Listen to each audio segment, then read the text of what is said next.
Aqui, ó. Um verdinho aqui. Pode iniciar. Não posso passar por aqui, mas... Pronto? Boa noite a todos. Boa noite a todos. Bem-vindo ao Vida Instituto Espírita Bezerra de Menezes.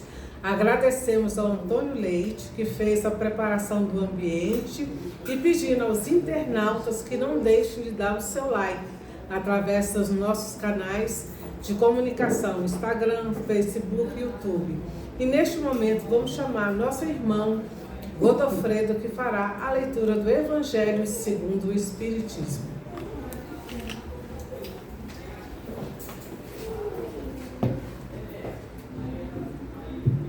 Queridos irmãos e irmãs, boa noite. Do Evangelho segundo o Espiritismo, capítulo 4. Ninguém poderá ver o reino de Deus se não nascer de novo. Ressurreição e reencarnação. Item 4. A reencarnação fazia parte dos dogmas dos judeus, sob o nome de ressurreição. Só os saduceus, cuja crença era de que tudo acaba com a morte, não acreditavam nisso. As ideias dos judeus sobre esse ponto, como sobre muitos outros, não eram claramente definidas, porque apenas tinham vagas e incompletas noções acerca da alma e da sua ligação com o corpo. Criam eles que o homem que vivera podia reviver, sem saberem precisamente que maneira o fato poderia dar-se. Designavam pelo termo ressurreição o que o Espiritismo mais judiciosamente chama reencarnação. Com efeito, a ressurreição dá a ideia de voltar à vida o corpo que já está morto, o que a ciência demonstra ser materialmente impossível, sobretudo quando os elementos desse corpo já se acham desde muito tempo dispersos e absorvidos. A reencarnação é a volta da alma ou espírito à vida corpórea, mas em outro corpo especialmente formado para ele e que nada tem de comum com o antigo. A palavra ressurreição podia, assim, aplicar-se a Lázaro, mas não a Elias, nem aos outros profetas.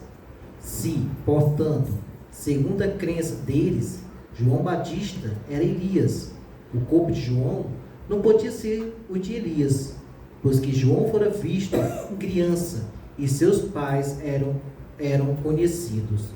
João, pois, podia ser Elias reencarnado, porém não ressuscitado. Assim seja.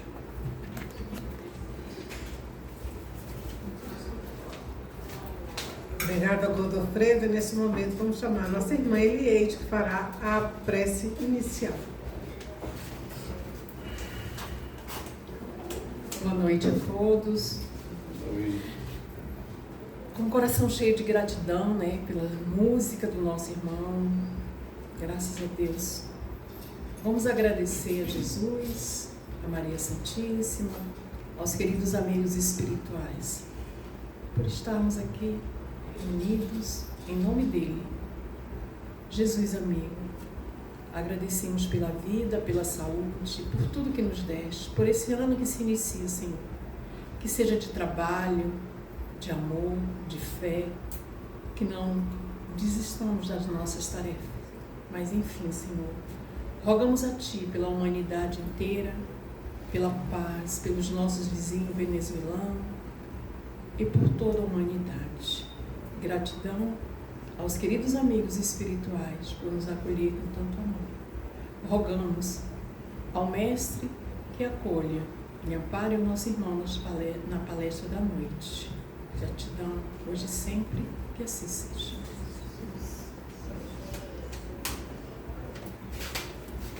Agradecemos a Elieide. Nesse momento vamos chamar o nosso irmão Antônio Leite, que fará a palestra Reencarnação, Prêmio ou Castigo. Seja bem-vindo, Antônio Leite. Você tem 45 minutos.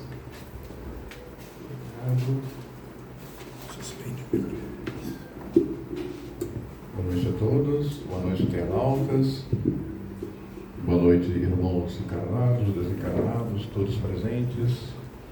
É uma honra estar aqui pela segunda vez hoje, né? É bom que o salário fica dobrado 2 vezes. Para falar para vocês sobre reencarnação. Será que a reencarnação é um castigo? Ou será um prêmio? É um caso a pensar, né? Tem gente que acha que é um castigo. Está aqui, a gente sofre tantos problemas para enfrentar, tantas dificuldades, tantos desafios. E a gente nunca acerta na vida, e essa vida é muito difícil, só tem coisa para resolver, só tem problema para resolver, e só pensa no negativo, né? Para essas pessoas, realmente, a vida se torna um tormento. Mas a gente tem que ver que tem uma parcela de gente fazendo muita coisa boa por aí, não é? Muita gente construindo, muita gente ajudando, independentemente de religião. A gente aqui não está falando de aspecto religioso, mas como ser humano, tem muita gente fazendo muita coisa boa. E a gente tem que dar graças a Deus. E por fato de estar aqui, a gente vai ver ao longo da nossa palestra se é punição ou se é prêmio.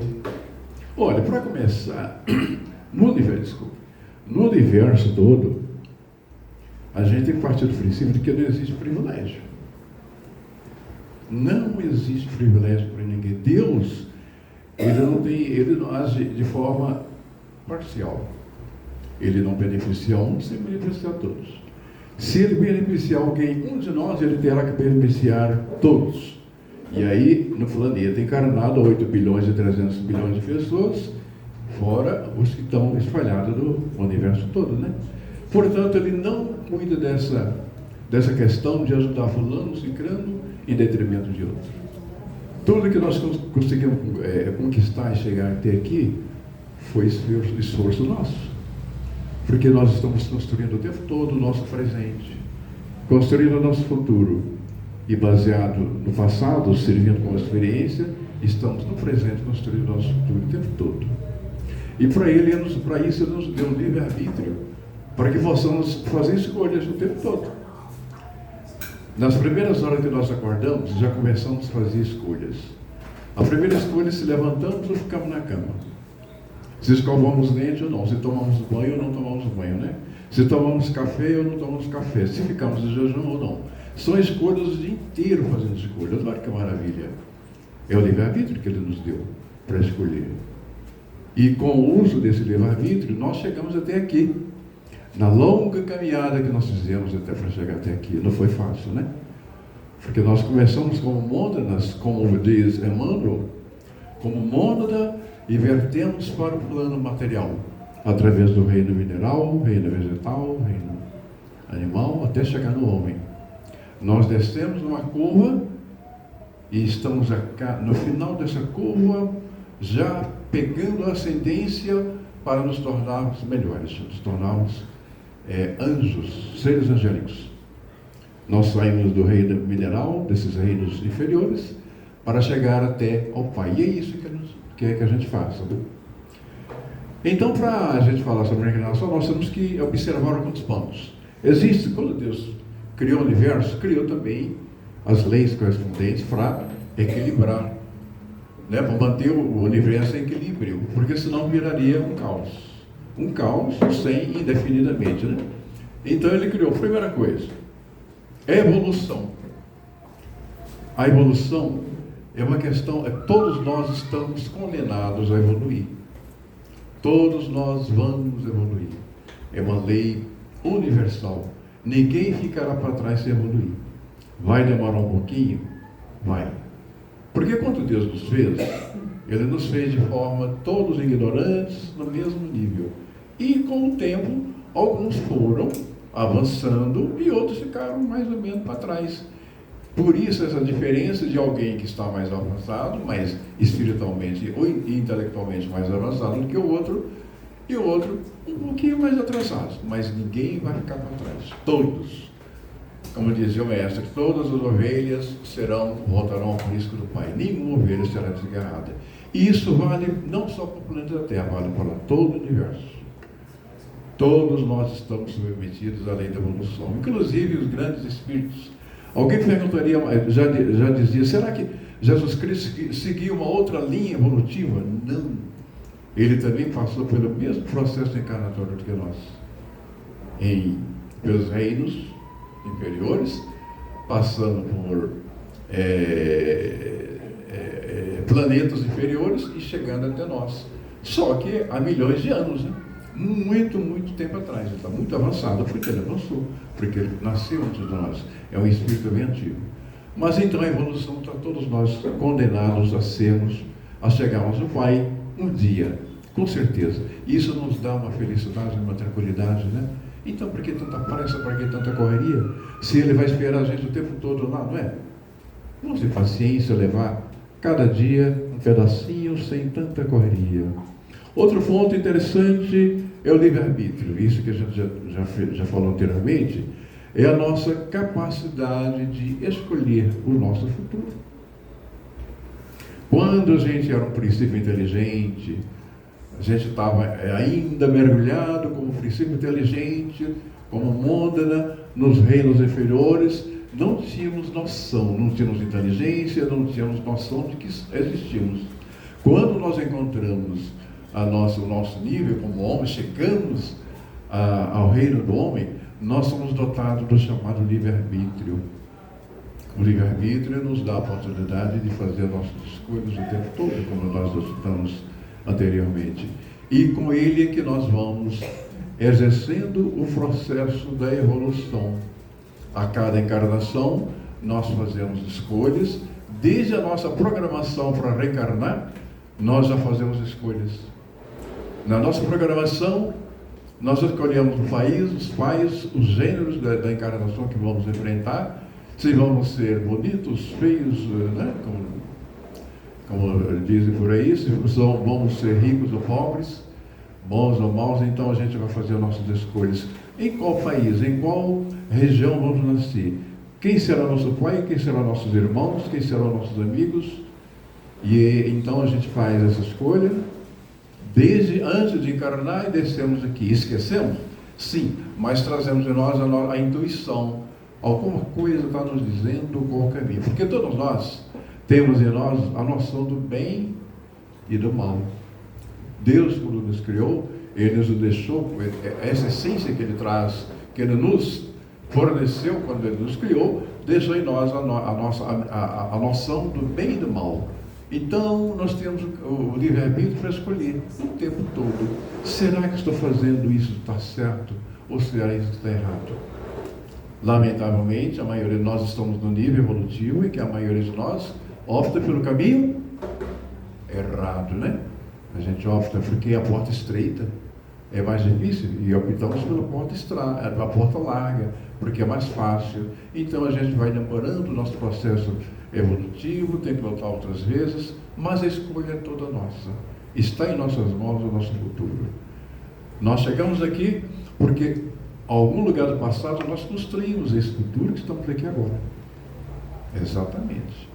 Porque nada é dado como privilégio, como eu citei, a gente falou antes.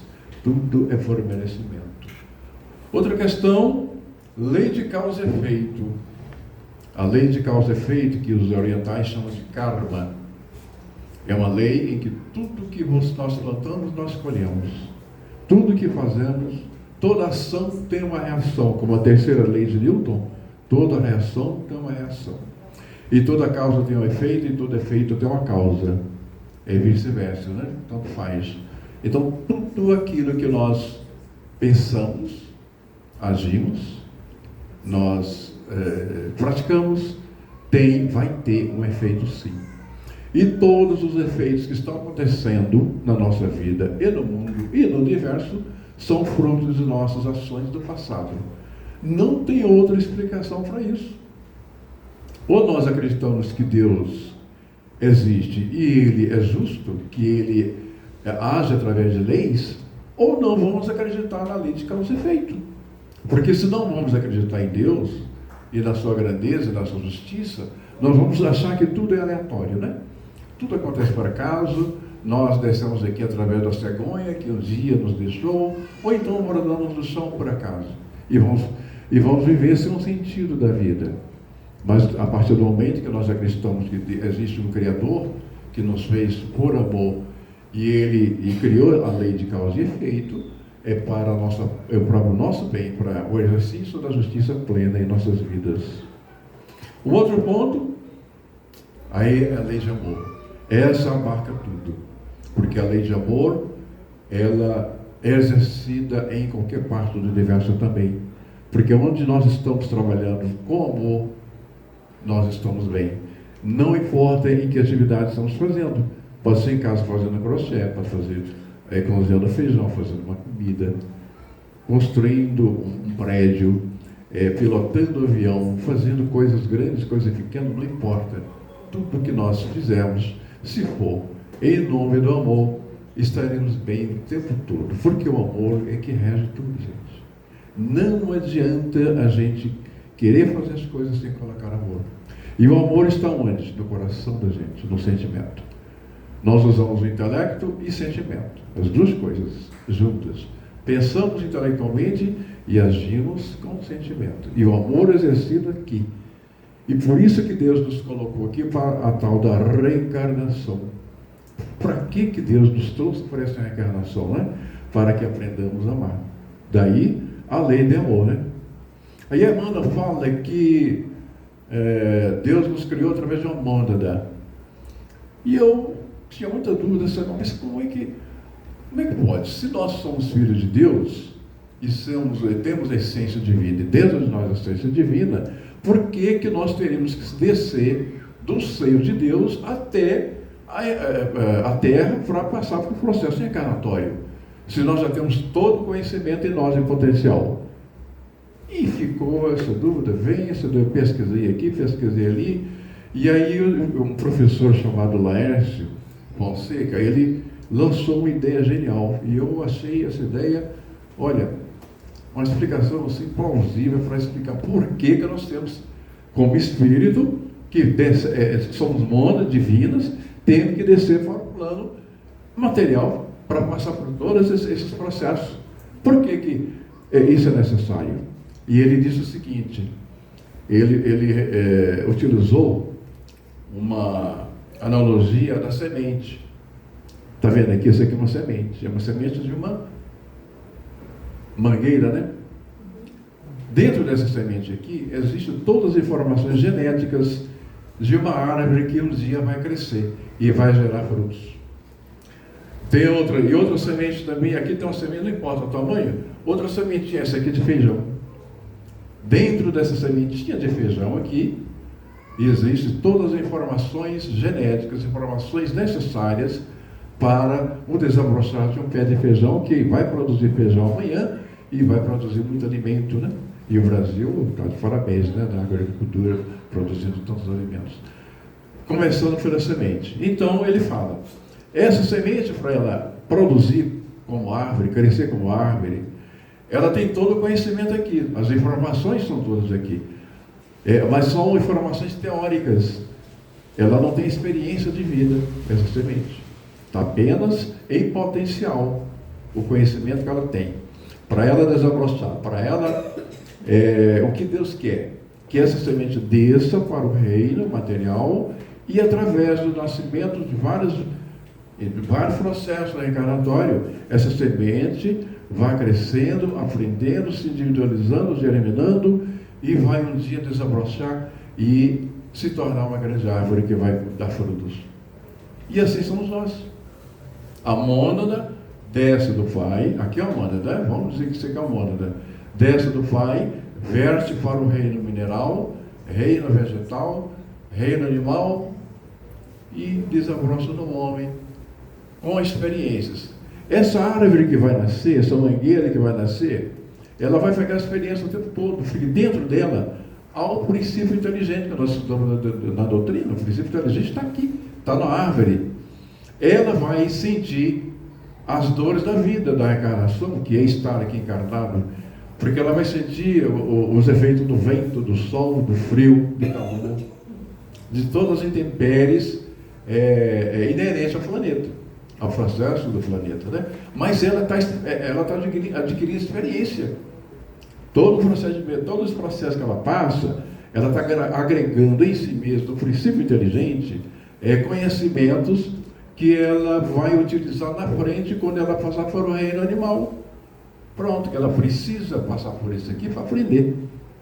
Passando por o reino animal, ele vai aprender outras faculdades. Do reino animal para o reino do homem, ele vai conhecer outras, vai desenvolver outras faculdades. Então é isso que Deus quer, que nós desçamos do seu reino, passamos pelos reinos minerais e todo o processo encarnatório e voltamos a ele com toda a informação que nós aprendemos e agregamos ao longo da jornada. Olha que coisa mais interessante. Entenderam agora que coisa? A explicação? Por isso que nós precisamos aprender. Nós temos conhecimento potencial, conhecimento teórico, mas não temos experiência. Só através da experiência das vidas vividas, sofrendo aqui, caindo aqui, levantando acolá, é que vamos realmente adquirir experiência. É através da dor também, porque a dor, ela ensina de forma fantástica. Quando a gente não aprende com amor, a gente aprende pela dor. Então, o processo reencarnatório é justamente isso. A gente precisa reencarnar para chegar ao Pai levando a sabedoria. Né? Mas a encarnação, seria a reencarnação um fato novo criado pela doutrina espírita? Não, né? Nós sabemos que a reencarnação, ela existe desde os tempos antigos, desde os Vedas, do hinduísmo, do budismo. Os Vedas, há 2.300 anos, já tratavam dessa coisa, já tratavam da questão da reencarnação.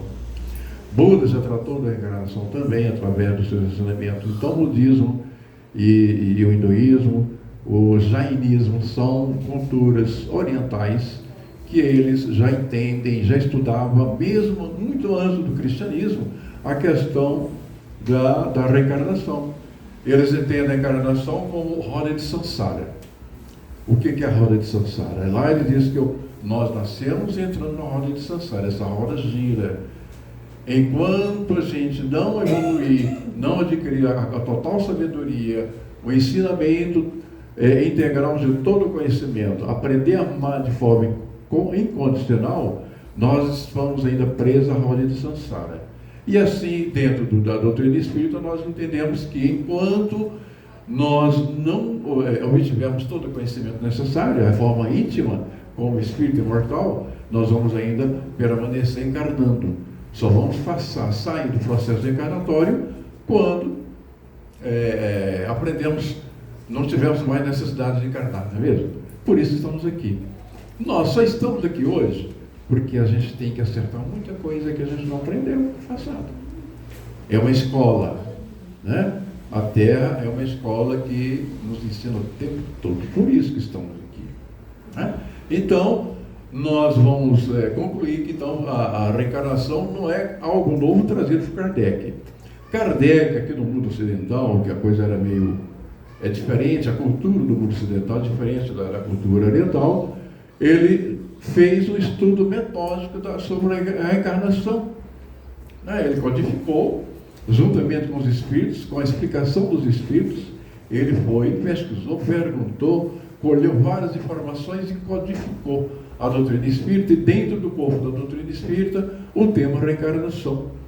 A reencarnação para nós é como se fosse um dogma. Se a doutrina tivesse dogma, fosse dogmática, seria quase um dogma, porque ela é básica para a gente entender o processo das diferenças, né?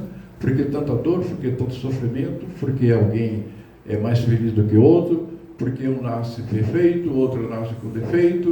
Essas diferenças todas antes a gente não conseguia entender. A gente achava que seria obra de Deus, né? Obra divina, capricho de Deus para cada irmão. Hoje nós entendemos que não. Todo o processo, tudo aquilo que nos acontece, todas as consequências que estamos passando são frutos de um processo em que nós criamos o tempo todo, né? E a encarnação vem justamente para explicar isso para nós. Desde os povos antigos, o hinduísmo entende como roda de samsara, o jainismo, o taoísmo também.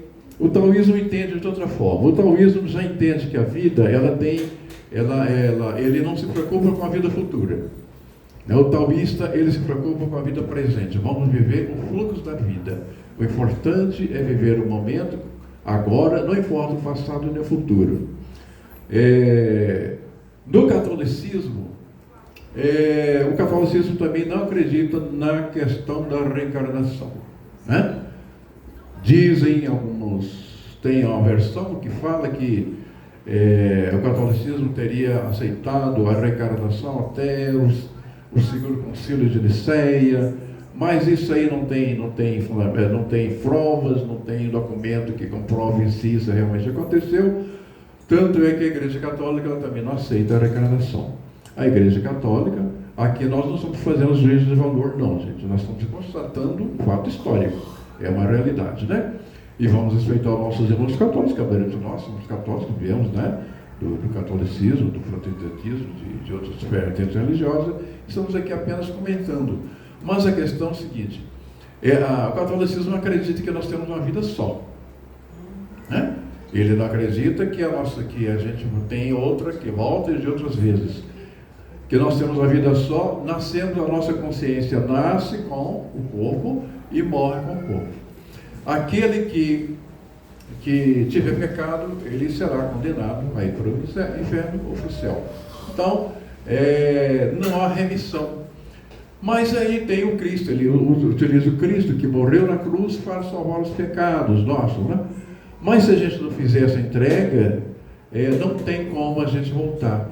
E a Igreja Católica também, ela se fundamenta na questão da carta do Hebreus, escrita por Paulo, né? Dizendo que o homem morre só uma vez, assim como aos homens está ordenado morrerem uma única vez, vindo depois disso o juízo. Lucas também fala sobre o rico e Lázaro, né? A parábola do rico e Lázaro. Então a teologia católica ela utiliza alguns versículos da Bíblia para fundamentar a sua tese de que não há reencarnação. Nós espíritas acreditamos que há reencarnação, correto? Ninguém duvida que há reencarnação, né? É um processo necessário para todos nós, a reencarnação. Bom, além dos povos antigos também, Sócrates e Platão falou sobre a questão da reencarnação. Veja só o que Sócrates fez. Falou, Platão, aliás, que Platão não escreveu, Sócrates não escreveu nada, Platão que escreveu, através da República, Fedro e outras obras, né? Ele diz o seguinte: ele defendiu que a alma, depois da morte do corpo, voltava à vida espiritual. Isso Platão falando. Após ter se demorado lá no caso do Hades, o submundo da mitologia grega, pelo tempo necessário, era trazido de volta a esta vida carnal por numerosos e longos períodos encarnatórios. Então ele trazia já a noção da reencarnação. E nesse ponto a Igreja Católica ela é contra o dualismo platônico, porque ele já dizia que a alma pré-existe ao corpo, já naquele tempo. Tanto que Allan Kardec diz que os precursores do Espiritismo, Sócrates e Platão, são os precursores da doutrina espírita, porque já trazia ideias. E o Espiritismo tem muitas ideias de filosofia colhidas, advindas do platonismo e do neoplatonismo. Então Platão também Sócrates entendia e aceitava a reencarnação. Na Bíblia temos várias passagens também em que Jesus vai falar com Nicodemos. Você lembra daquela história, né? Daquela passagem? Nicodemos, um belo dia, à noite, ele vai conversar com o mestre Jesus sobre a reencarnação. E aí a história é o seguinte: havia entre os fariseus um homem chamado Nicodemos, um dos principais judeus. Isso está em João 3, versículo 3. E a narrativa da Bíblia diz o seguinte: este de noite foi ter com Jesus e lhe disse: Rabi, sabemos que és mestre vindo da parte de Deus, porque ninguém pode fazer estes sinais que tu fazes, se Deus não estiver com ele.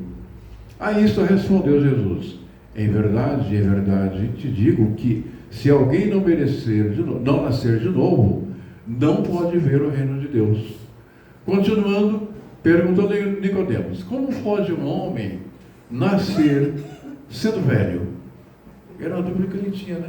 Era complicado, né? A gente que não acredita na encarnação, não entende o processo encarnatório, é natural que, fosse porventura, voltar ao ventre materno e nascer a segunda vez. Será que isso é possível? Alguém nascer a segunda vez? Aí Jesus responde: em verdade te digo, quem não nascer da água e do Espírito não pode ver o reino de Deus. Isso é o que? Reencarnação.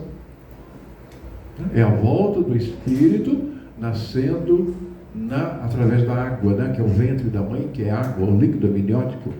O que é nascido da carne é carne. E ele faz uma separação entre espírito e carne.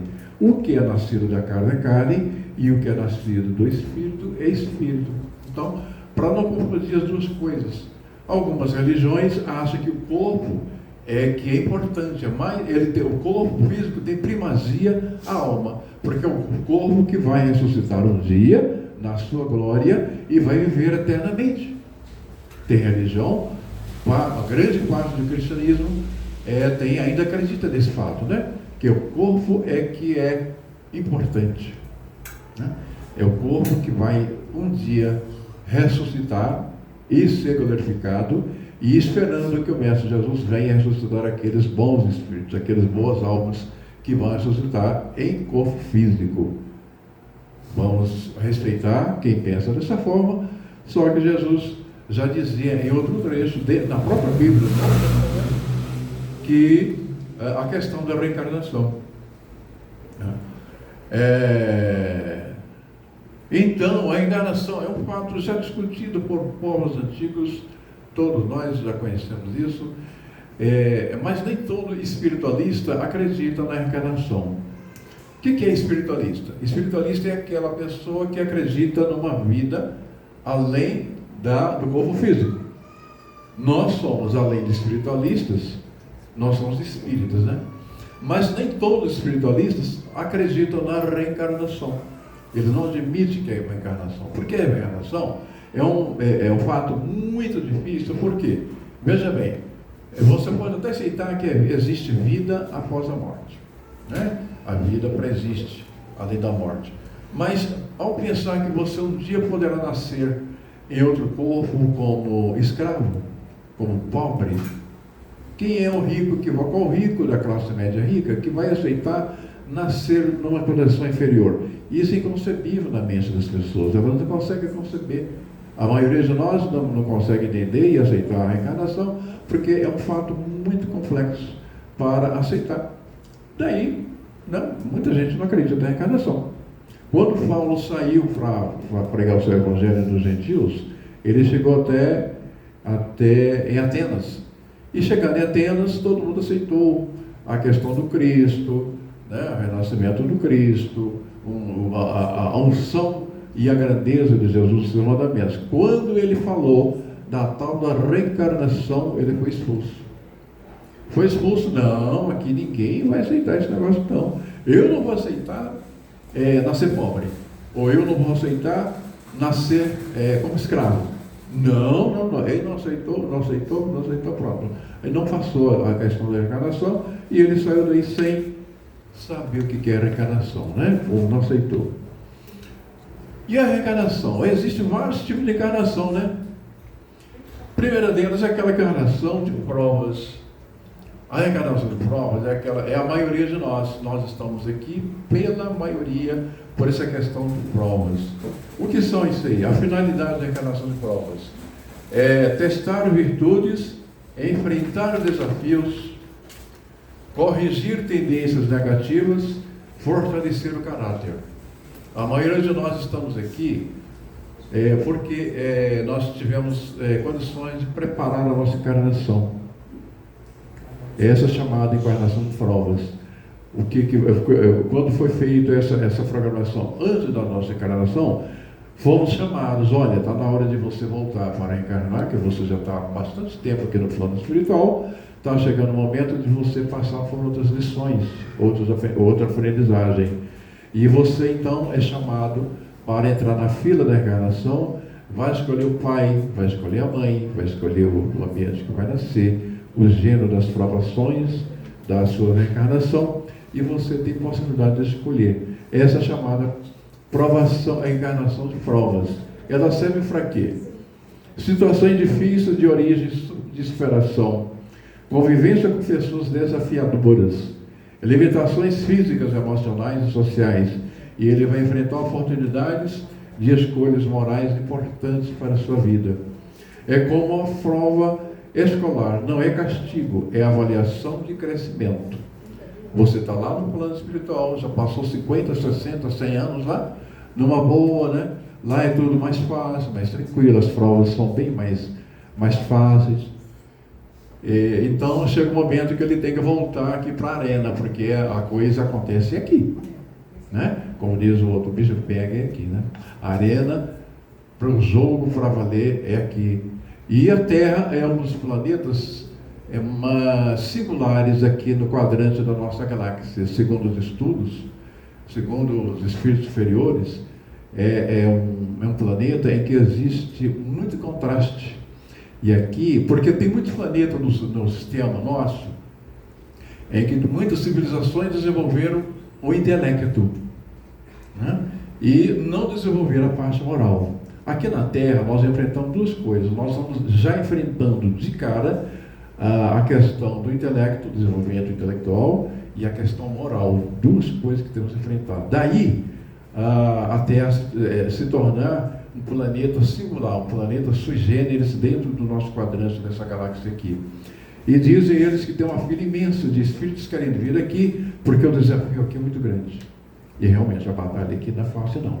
Para nascer aqui tem que ser um guerreiro, um verdadeiro guerreiro, que esteja realmente querendo passar por provas que vai levar ele, dar para ele, como se diz, um salto quântico na sua reencarnação. Por isso que tem muita gente aqui, né? E uma coisa interessante que o professor Laércio também falou, é que a maioria de nós estamos aqui pela primeira vez. A maioria de nós estamos aqui pela primeira vez nessa encarnação. Sabe por quê? Porque há 20 mil anos atrás, ele diz o seguinte: há 20 mil anos atrás, nós conseguimos chegar ao primeiro milhão há 20 mil anos atrás. No tempo de Jesus, a nossa população era de cerca de 150 a 300 milhões de pessoas, só. O primeiro bilhão nós alcançamos em 1804, justamente quando Kardec nasceu.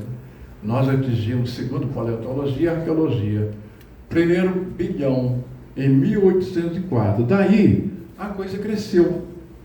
O segundo bilhão alcançamos em 1928. O terceiro bilhão em 1960. O quarto bilhão de pessoas em 1975.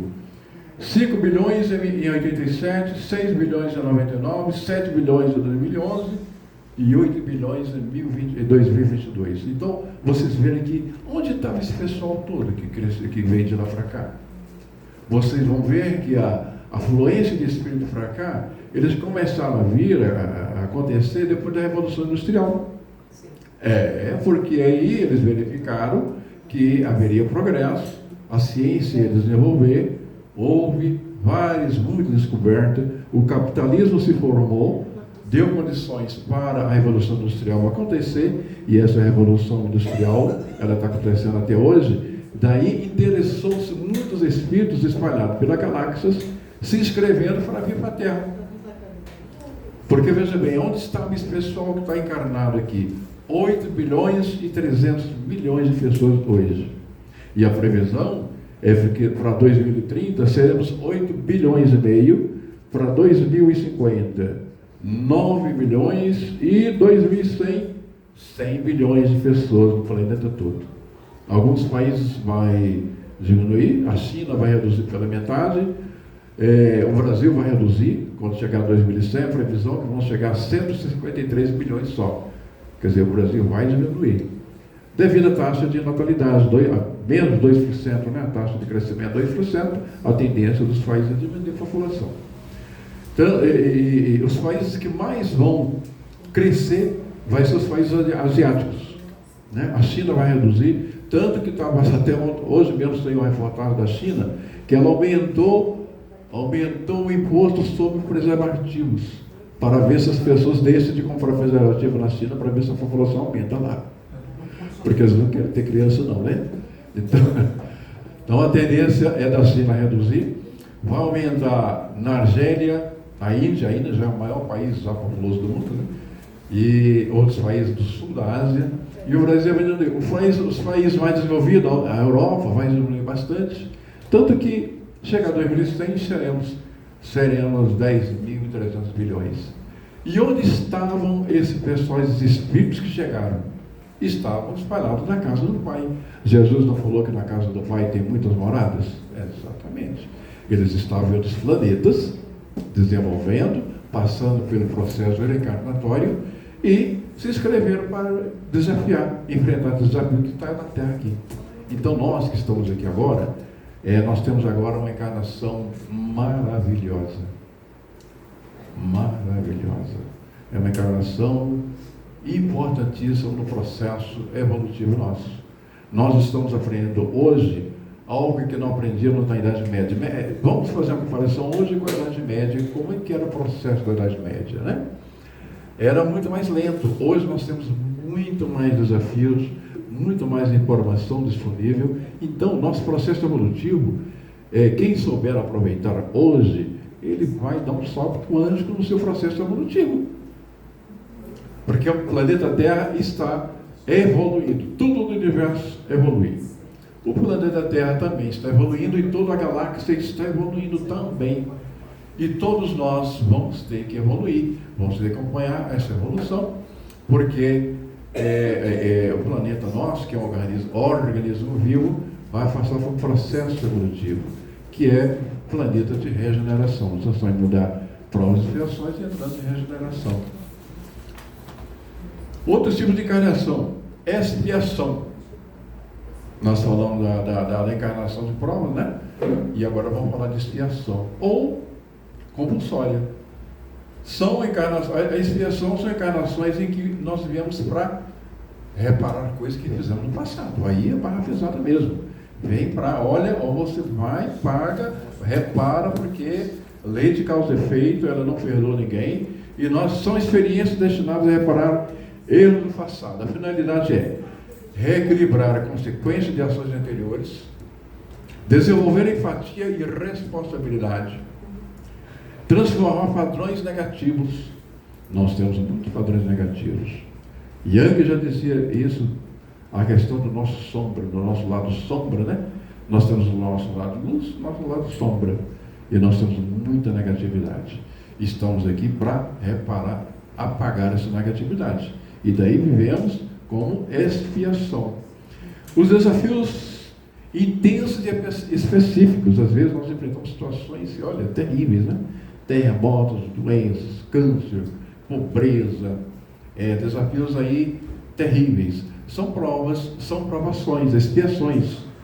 Situações que espelham erros do passado. A maioria de nós estamos aqui em processo de expiatório para refazer coisas que fizemos no passado. Porque se hoje estamos numa situação ainda deficiente, né, no aspecto moral, imagine anos antes, séculos antes, como éramos.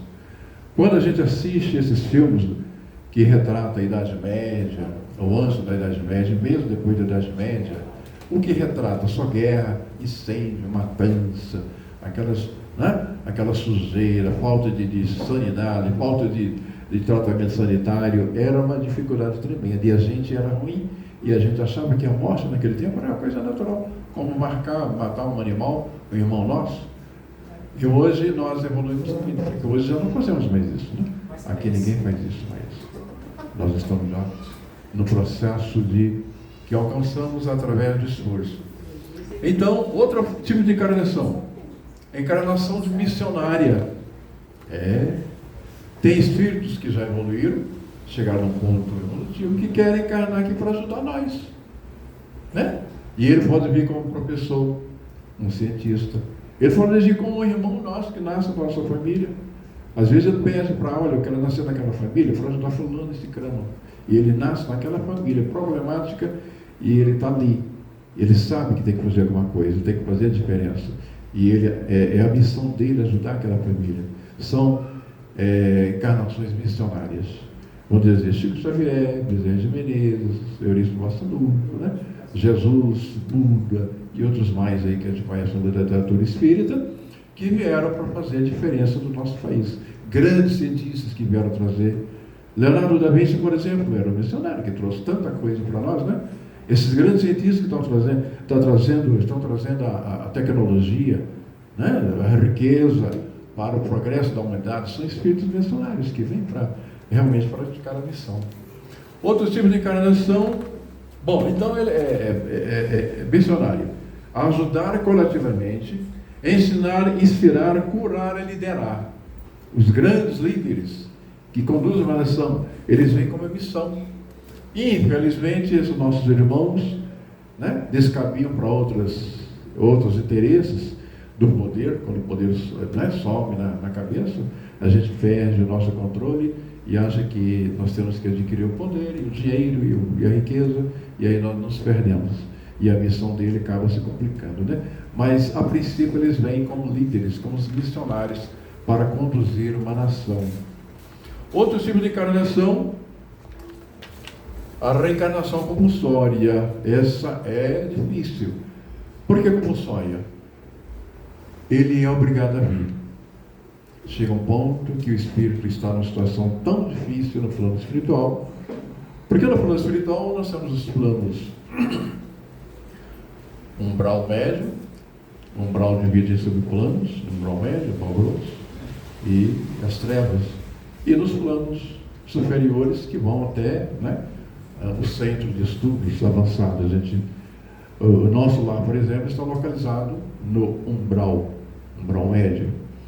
Então, existem vários irmãos nossos que estão em situações difíceis, muito sofrimento, já perderam a identidade, inclusive.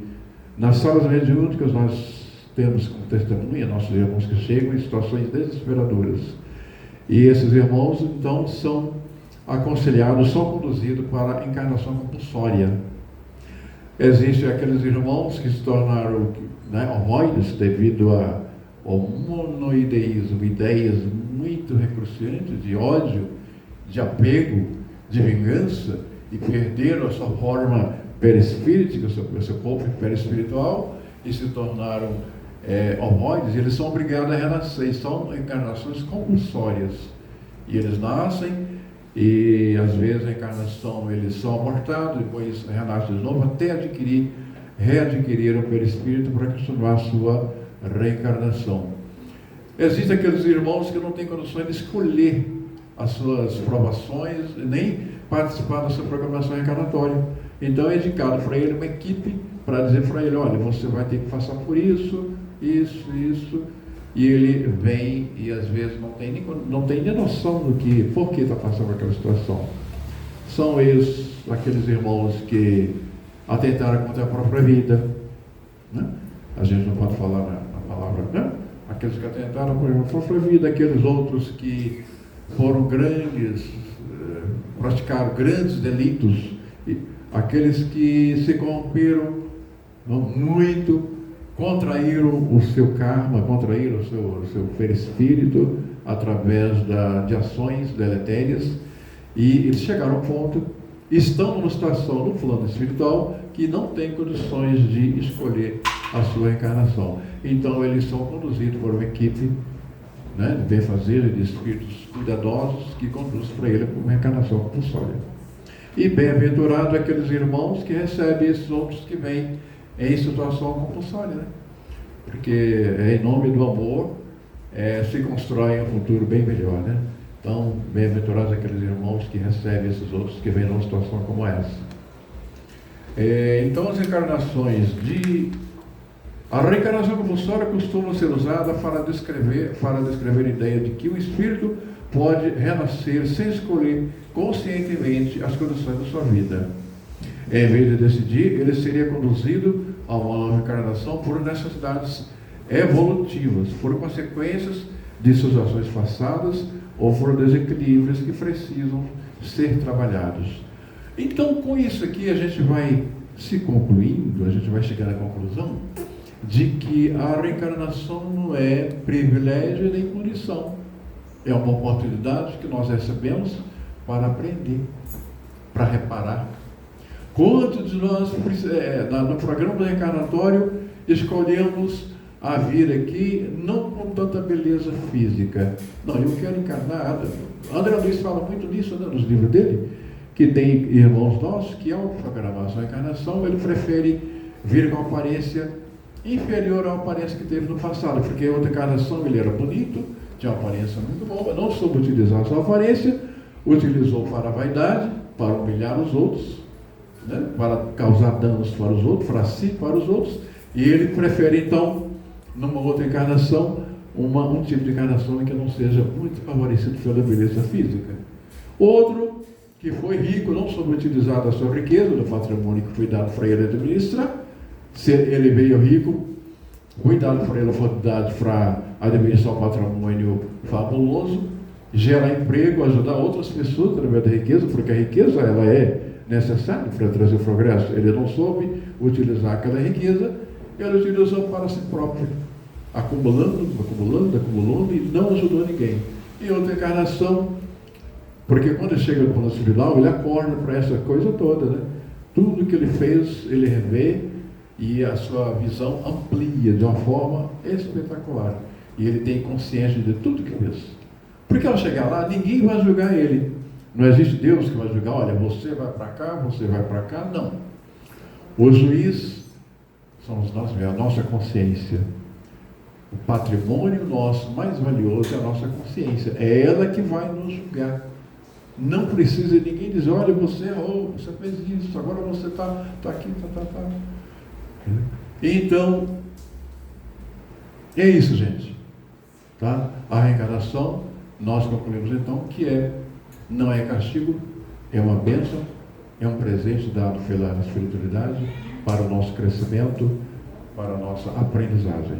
E o Pai quer que nós chegamos até Ele com toda essa sabedoria, porque um dia seremos construtores do universo, construtores de estrelas, de galáxias, e através do processo encarnatório que nós chegamos até Ele. Que o Mestre Jesus esteja entre nós, que a luz ilumine cada um de nós, e que nós saibamos aproveitar a nossa encarnação, porque é muito importante para nós. Muito obrigado, boa noite a todos pela atenção.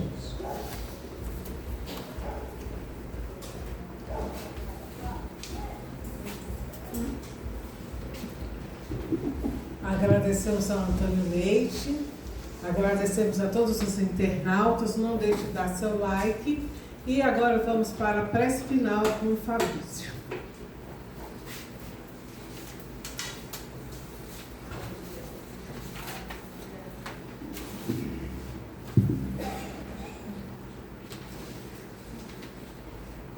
Queridos irmãos, vamos fechar os olhos do corpo e abrirmos os olhos da nossa alma.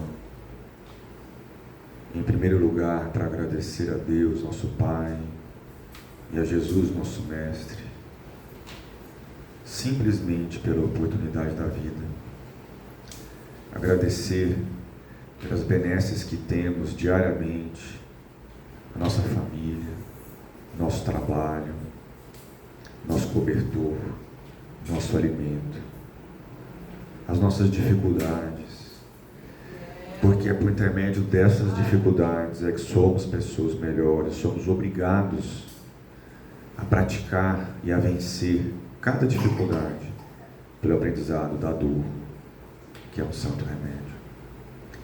Grato, Senhor, por mais uma oportunidade como essa, uma palestra, agradecer as mensagens que foram colocadas esta noite e pedir ao nosso Mestre Jesus, ajude-nos, Senhor Jesus, a amar, a perdoar, a termos paciência com os nossos semelhantes, com as dificuldades dos nossos irmãos e termos paciência com as nossas próprias dificuldades.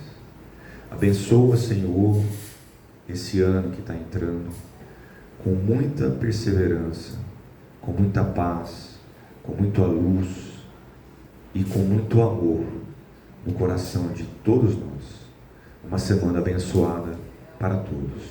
Que assim seja.